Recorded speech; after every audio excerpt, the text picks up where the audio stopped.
บั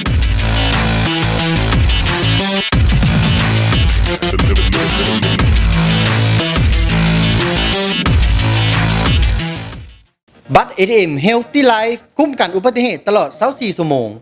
JDB แจกฟรีถึงการศึกษารวมมูลค่า20 ล้านกีบสบายดี สวัสดี ขอต้อนรับทุกท่านเข้าสู่ JDB Channel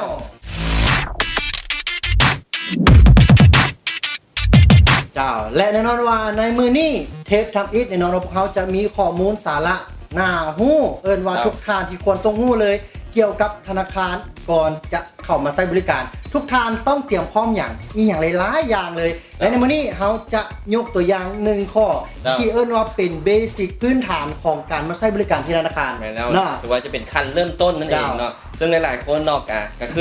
คือหลายคนสอบถามเข้ามาว่าสิเปิดบัญชีทำอิฐนี่ต้องเอาอย่างมาแดงหลายคนก็คือย่านความยุ่งยากย่านเอกสารอย่างยุ่งยากแต่ว่าบ่เลยเนาะและมื้อนี้เรามาเริ่มยกหัวข้อทำอิฐกันเลยดีกว่าที่พวกเขาจะมาโอล้มกันนั่นก็คือเปิดบัญชีต้องมีเอกสารอีหยังแน่ฟังดีๆเนาะสำหรับเป็นไผที่ว่าต้องการเปิดบัญชีใหม่บ่ว่าจะเป็นบัญชีเงินฝากกระแสรายวันหรือว่าฝากประหยัดและฝากมีกำหนดนั่นเองซึ่งว่าเอกสารที่ว่าต้องเกี่ยมเข้ามาสำหรับการเปิดบัญชีนั่นเอง1ก็คือบัตรประจำตัว2สำเนาครัว3พาสปอร์ต4ใบขับขี่5ซึ่งว่าเอกสารแสดงตัวตนของท่านว่าจะเป็นใบยั่งยืนจากสถาบันศึกษาแล้วก็ใบยั่งยืนจากทางสำนักงานหรือว่าจะเป็นเกี่ยวกับธุรกิจของท่านนั่นเองและแน่นอนว่าดังที่โนมารีได้ยกมาใน 4-5 ตัวอย่างนี้บอแมนจะนำมาเบิดทุกอย่าง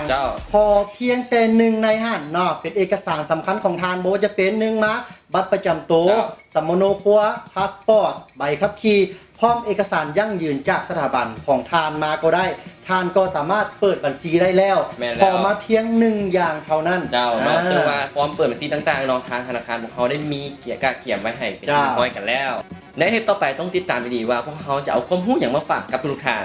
และถ้าท่านใดมีปัญหาความเข้าใจเกี่ยวกับข้อมูลของทางธนาคารสามารถอินบ็อกซ์ทาง Facebook เนาะคำถามมาได้ที่ช่องทางของ Facebook แฟนเพจ JDB หรือธนาคารหัวพัฒนาหรือว่าท่านใดกำลังชมคลิปวิดีโออยู่ตอนนี้สามารถคอมเมนต์คำถามอยู่กล้องวิดีโอนี้ได้และคลิปวิดีโอต่อไปข้อมูลดีๆสาระน่ารู้ถ้าติดตามในอาทิตย์ต่อไป